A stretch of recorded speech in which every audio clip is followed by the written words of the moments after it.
Bom, saudações, meu nome é João e nós vamos começar agora a falar a respeito do que nós selecionamos para ser o primeiro módulo do nosso mini curso aqui a respeito das eleições de 2020, que nós estamos chamando de Como Ser Candidato.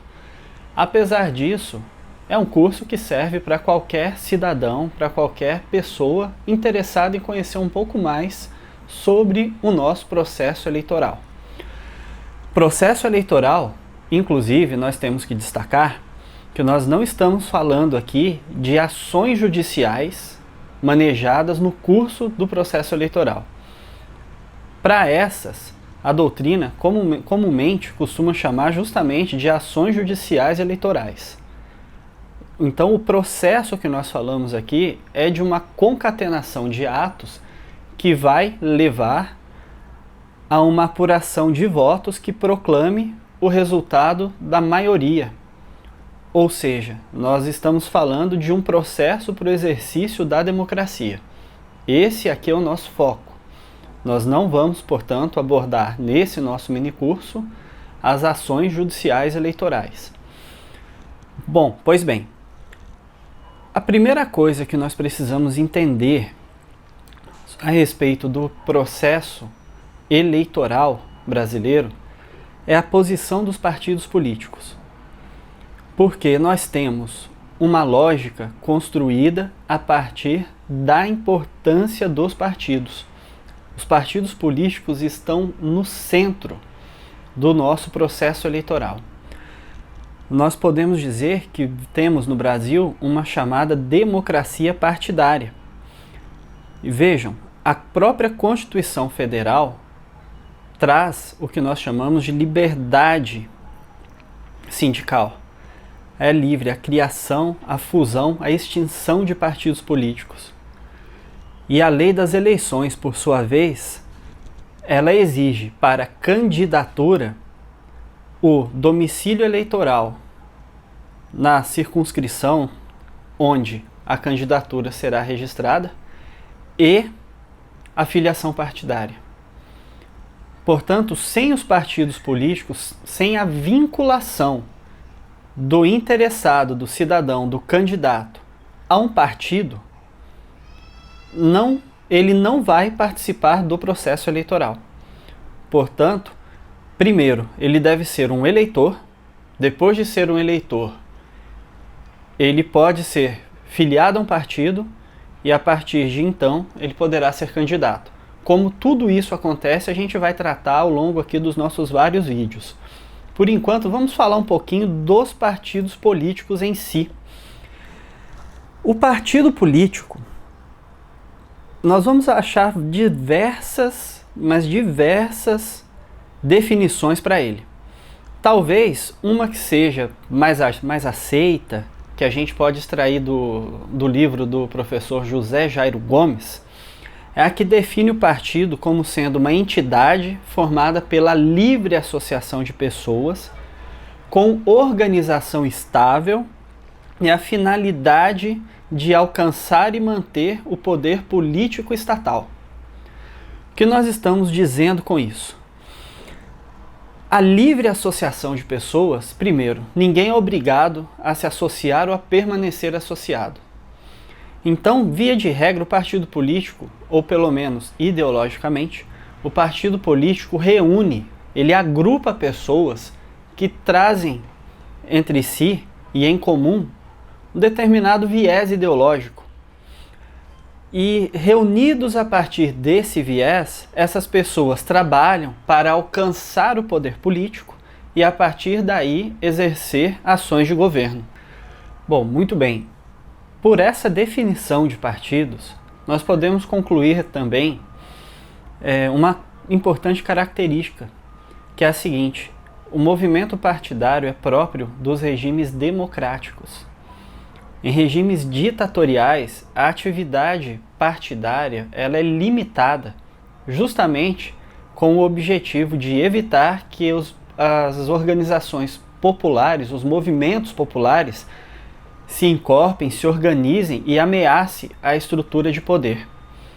Por exemplo, durante os regimes ditos aí ditatoriais, como o do Estado Novo, de Getúlio Vargas, ou mesmo o ainda recente período da ditadura militar, as atividades partidárias foram extremamente limitadas.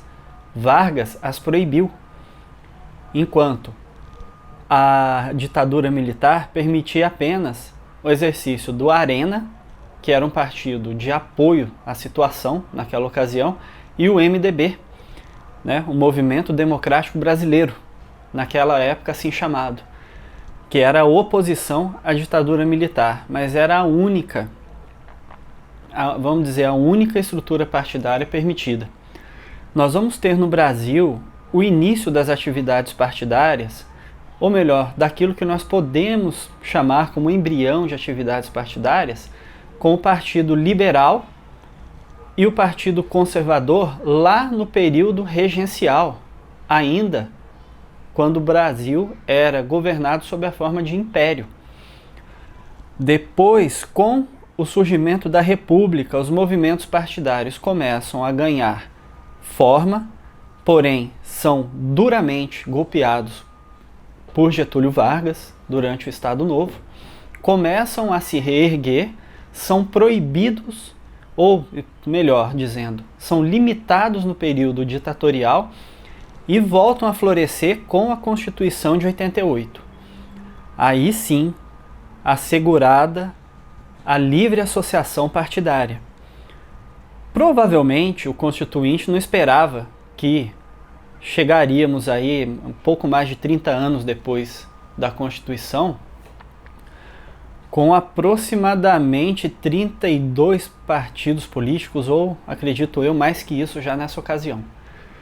Nós não temos 32 ideologias políticas formadas ao longo da história, mas são críticas ao sistema partidário que, apesar dessa falha, apesar da necessidade de uma melhor estruturação, uma melhor organização, ainda assim nós temos que concordar que é melhor a livre criação, a liberdade partidária, do que a proibição, como nós sentíamos.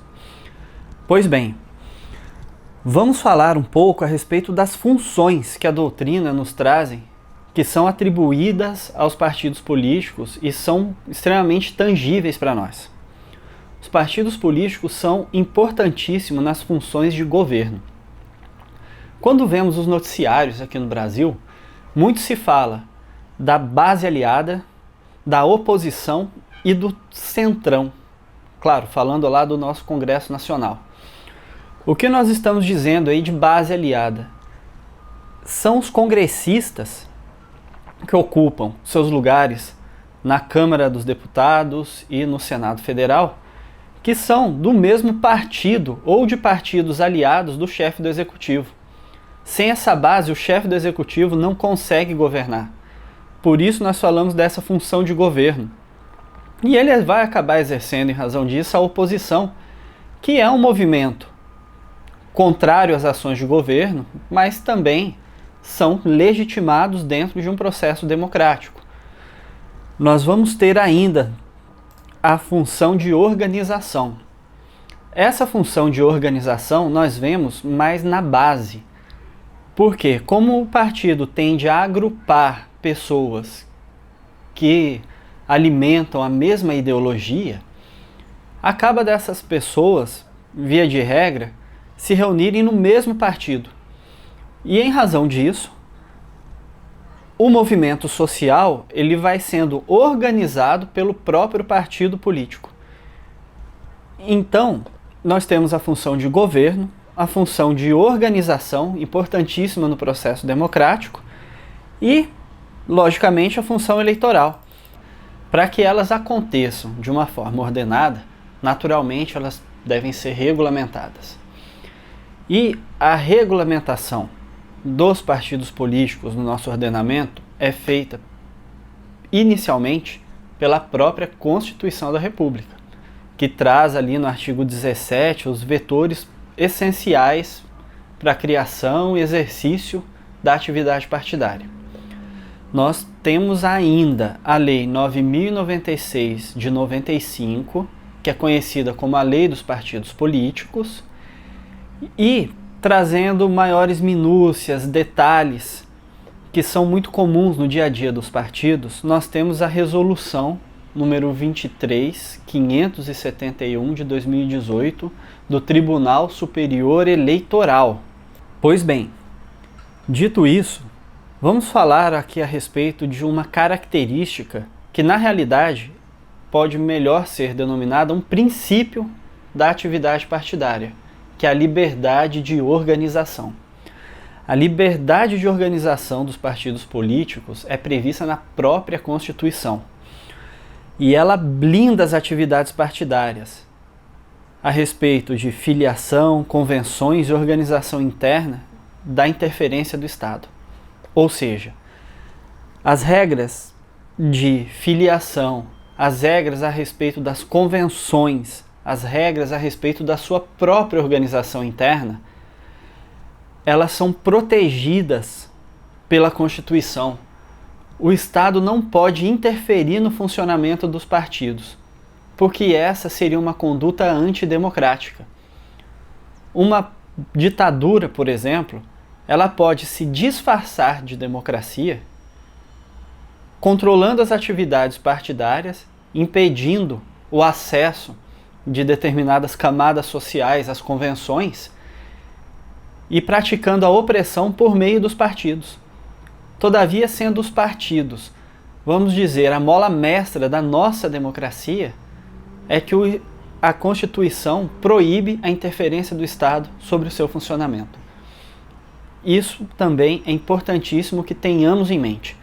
E com tudo que nós estamos falando, nós podemos perceber o seguinte: o exercício democrático desempenhado por meio dos partidos e a importância dos partidos em todo o processo eleitoral.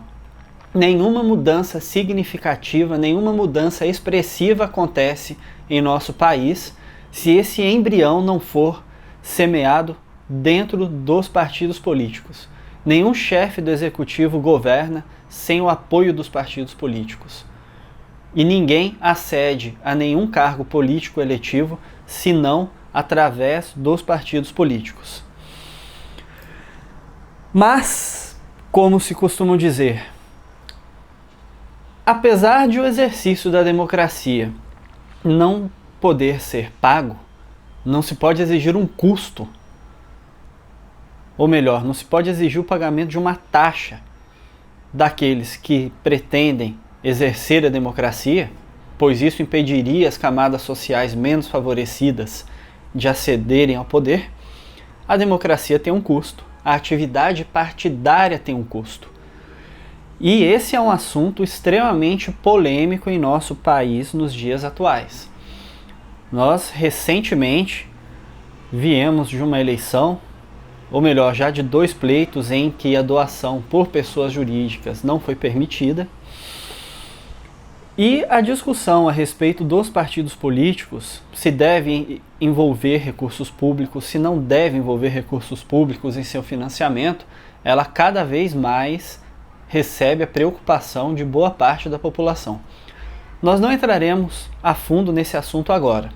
Nós vamos aproveitar apenas para falar das formas de financiamento dos partidos políticos. Porque, se por um lado a Constituição permite a livre criação de partidos, ela estabeleceu regras para que os partidos políticos sejam financiados. Então não pode receber recurso de qualquer fonte. Pois bem, a primeira fonte de custeio dos partidos políticos é o próprio fundo partidário. O fundo partidário, ele é uma parcela de recursos públicos direcionados ao custeio dos partidos políticos. Mas, vamos ter em mente, não é todo partido político que recebe recursos do fundo partidário. É necessário que tenha representatividade no Congresso Nacional. Sem isso, o partido não vai receber nenhuma fatia da cota do fundo partidário. Doações privadas. Doações privadas nós podemos aí elencar como a segunda fonte de financiamento, destacando o seguinte: a doação privada ela vem de pessoa física E a pessoa jurídica que pode fazer doação privada é exclusivamente o partido político. Pera, mas como assim? O partido político pode fazer doação eleitoral? Pode. O partido político pode fazer a doação para financiar outro partido.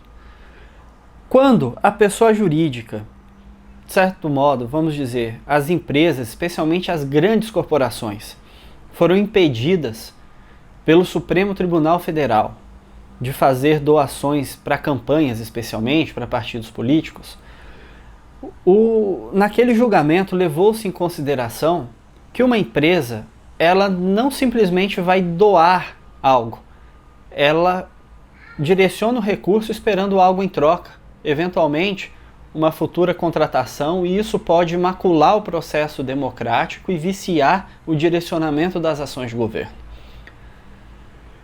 E no mais, a pessoa jurídica, ela não vota, então ela não participa do processo eleitoral, exceto os partidos políticos, pois eles estão no seio, estão no nascedouro, na gema do processo eleitoral.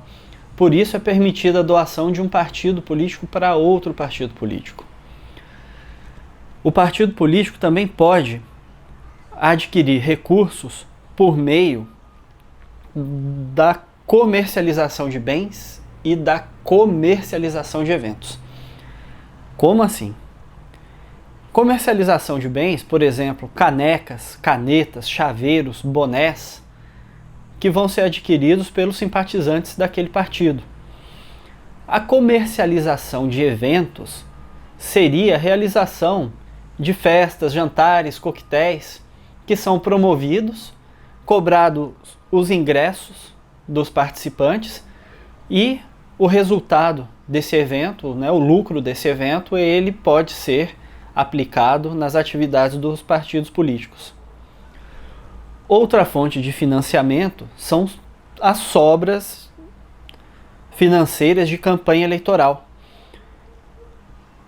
Quando nós temos uma campanha eleitoral, os partidos recebem os recursos, as doações, enfim, recursos do chamado FEFEC, Fundo Especial de Financiamento de Campanha, e a sobra, ela eventualmente pode permanecer com os partidos. Além disso, nós temos ainda os rendimentos de aplicação financeira, já falamos do FEFEC. Então vejam, existe uma proibição expressa de doação de pessoa jurídica, exceto os partidos políticos. Mas essa não é a única proibição. Nós temos algumas proibições aqui que elencam hipóteses de ameaça à democracia e à soberania nacional. Por exemplo, é proibido aos partidos políticos receberem doações de governo estrangeiro ou de qualquer entidade estrangeira, seja uma ONG, seja uma empresa, seja o que for. Por quê?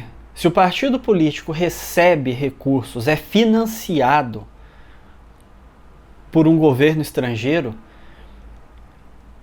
as suas ações podem sujeitar a democracia brasileira, ou mesmo exercício de governo, se esse partido assim conseguiu acesso, à vontade de um governo estrangeiro. E isso não pode ser admitido. Isso é uma ameaça à própria soberania do país, não apenas à democracia. Nós podemos falar também da proibição de receber doação de entes públicos e pessoas jurídicas de qualquer natureza. Então, uma prefeitura, um governo do estado, uma autarquia federal, estadual, municipal, que o seja, não pode doar ou direcionar os seus recursos para algum partido político. Isso não pode acontecer. A não ser, obviamente, o Fundo Especial de Financiamento de Campanha. Entidades de classe e entidades sindicais também não podem fazer doação. Então, sindicatos que recebem recursos de seus associados ou recebem recursos aí cobrados de empresas não podem direcioná-los para partidos políticos. E entidades de classe como o Conselho de Medicina, o Conselho de Odontologia, a Ordem dos Advogados do Brasil, também não podem fazer doações aos partidos políticos. E não é também toda pessoa natural ou pessoa física que pode fazer a doação. Apenas as pessoas físicas que não exerçam função ou cargo público de livre nomeação e exoneração. Ou seja, o servidor comissionado, via de regra, não pode fazer doação para partido político, a menos que ele seja filiado.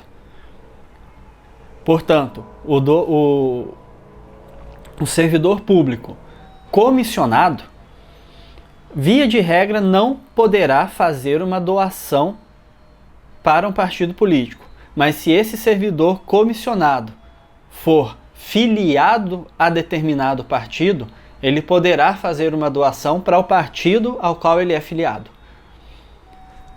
Pois bem, vamos continuar agora aqui, passando um pouquinho ou melhor, nós vamos continuar agora o nosso estudo a respeito do processo eleitoral, falando aqui de sistemas eleitorais. Nós voltaremos a falar de partidos políticos mais adiante. Nós precisávamos falar nesse instante a respeito da importância dos partidos políticos em razão da sua posição central no nosso processo político-eleitoral. Mas nós falaremos mais adiante, especialmente a respeito das convenções partidárias, o registro de candidatura, a filiação, mas falaremos tudo isso nos outros módulos.